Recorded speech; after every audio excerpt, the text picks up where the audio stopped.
Welcome to our channel law Kaksha. Student, आज हम topic cover करने जा रहे हैं what is contract of sale. ये कॉन्ट्रैक्ट ऑफ सेल क्या है, क्या टॉपिक है कॉन्ट्रैक्ट ऑफ सेल, इसका मीनिंग, इसके कंसेप्ट्स, आज एसेंशियल एलिमेंट्स को भी डिस्कस करेंगे कॉन्ट्रैक्ट ऑफ सेल के। स्टार्ट करते हैं contract of sale. Contract of sale is an agreement between the buyer and seller. ये एग्रीमेंट है किसके, बायर और सेलर के बीच का। Intended to exchange the property, क्या, किसी भी प्रॉपर्टी को एक्सचेंज करने का। Section 4 subsection 1 defines the contract of sale as a contract of sale of good is a contract where the seller transfer or agree to transfer the property in goods to the buyer for a price। तो contract of cell की definition हमारे section 4 subsection 1 में दी गई है।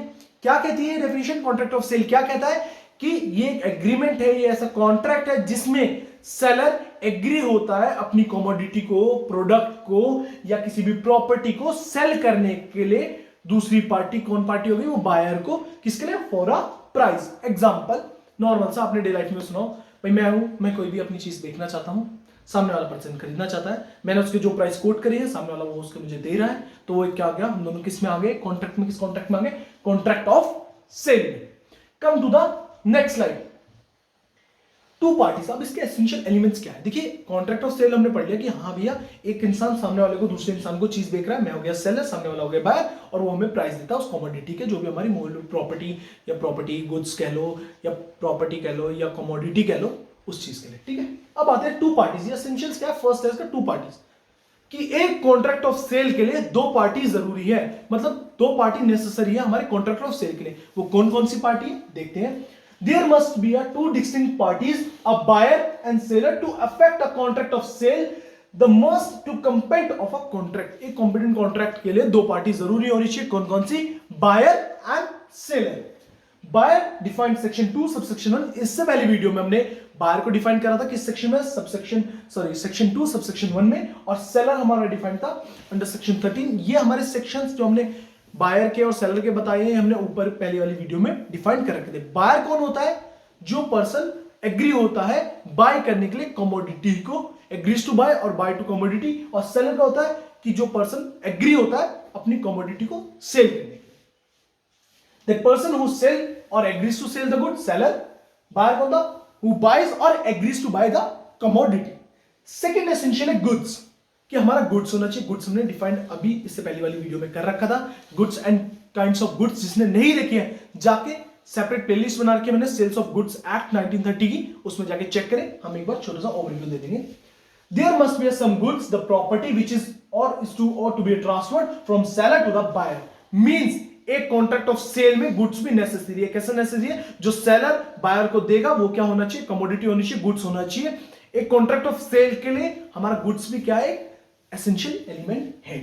The subject matter as to the goods under contract of sale must be movable property. जो हमारा goods होना चाहिए वो क्या होना चाहिए, मूवेबल नेचर का होना चाहिए। मूवेबल प्रॉपर्टी कौन सी थी, जो एक प्रॉपर्टी एक जगह से दूसरी जगह मूव करती है, जो हमारी लैंड से या अर्थ से अटैच नहीं होती, वो सारी प्रॉपर्टीज क्या होती है, हमारी मूवेबल प्रॉपर्टी होती है। तो हमने क्या देखा, एसेंशियल में टू पार्टीज पढ़ लिया, गुड्स पढ़ लिया। Come to the next slide, price. तो देखिए एक सेलर मैं हूं, मैं अपनी घड़ी दे रहा हूं, लैपटॉप दे रहा हूं, फोन दे रहा हूं बायर को, तो उससे भाई कुछ कंसीडरेशन भी तो लूंगा ना, कुछ पैसे भी तो लूंगा उस कमोडिटी को देने के चक्कर में। आइदर वो कंसीडरेशन में पैसे हों या उसका कुछ प्रोडक्ट ले रहा हूं, लाइक दैट।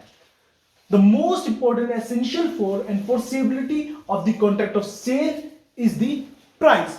जो मोस्ट इंपॉर्टेंट एसेंशियल होता है कॉन्ट्रैक्ट ऑफ सेल का, वो क्या होता है, प्राइस होता है।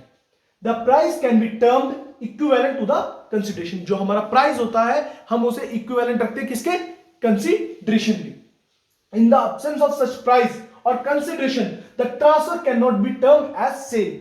अगर हम विदाउट प्राइस या विदाउट कंसिडरेशन कोई भी एक प्रोडक्ट ट्रांसफर कर रहे हैं, मतलब सेलर ट्रांसफर कर रहा है बायर को, या सेलर अपना पोजीशन दे रहा है उस प्रोडक्ट का, कमोडिटी का या प्रॉपर्टी का बायर को, अगर प्राइस नहीं है या कंसिडरेशन नहीं है तो वो हमारा सेल में भी कंसिडरेट नहीं करा जाएगा। उस हमारी एक्टिविटी को, उस चीज को हम सेल नहीं मानेंगे। एग्जांपल से एक और बार क्लेरिफाई कर लेते हैं। मैंने अपनी घड़ी किसी भी पर्सन को दी, उससे मैंने ना ही कोई पैसे लिए हैं और ना ही मैंने उस घड़ी के बिहाफ पे कोई चीज ली, लाइक फोन, वॉच या कुछ भी मैंने उससे नहीं लिया, तो वो चीज हमारी सेल में कंसिडरेट नहीं करनी चाहिए। The transfer by the way of sale must be in the exchange for a price. जो भी हमारा ट्रांसफर हुआ तो एक्सचेंज में हमें प्राइस मिलने चाहिए या कोई कंसिडरेशन मिलना चाहिए, तभी वो कॉन्ट्रैक्ट ऑफ सेल कहलाता है। The payment of the price can be made in two modes, paid fully cash और paid partly and rest promise to be paid partly in future. हमारी जो पेमेंट होती है या तो पूरी हमें उसी टाइम कैश मिल जाए या कुछ आधी कैश मिल जाए, बाद में जब हम आगे फ्यूचर में हमें आधी की पेमेंट मिल जाए, जो भी उन दोनों पार्टीज एग्री होंगे वो उनकी पेमेंट वो ऐसे ले लेंगे।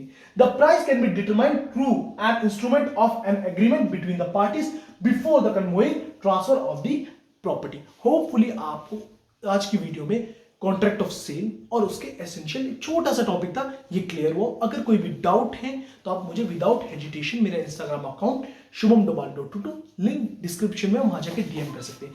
मैंने स्पेशली कॉन्ट्रैक्ट ऑफ सेल के छोटे से टॉपिक की भी अलग से वीडियो इसलिए बनाई क्योंकि कई स्टूडेंट कंफ्यूज होते हैं कॉन्ट्रैक्ट ऑफ सेल है क्या।